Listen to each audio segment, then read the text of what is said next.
Mummy आज काय बनवती जेवणात? तर जेवणात बनवणार आहे ह्या वांग्याची भाजी. ही झाडाची वांगी मी काढून ठेवली आहे, तर छानपैकी चिरून सुक्क वांग करणार आहे. हे पुरण आहे, तुला पोळी खायची ना, त्याचं पुरण राहिले.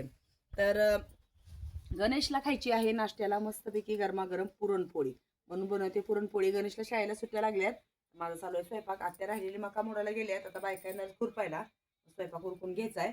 आणि इकडे शेवग्याची शेंग शिजायला घातली आहे चुलीवरती, फोडणी घातली आहे. झणझणीत आपली गावाकडच्या पद्धतीची मस्तपैकी शेवग्याच्या शेंगेची आमटी.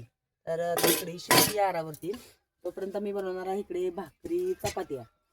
तर आधी त्याला भूक लागली आहे, मग तो म्हणतोय की नाश्त्याला मला हे करून दे पुरणपोळी.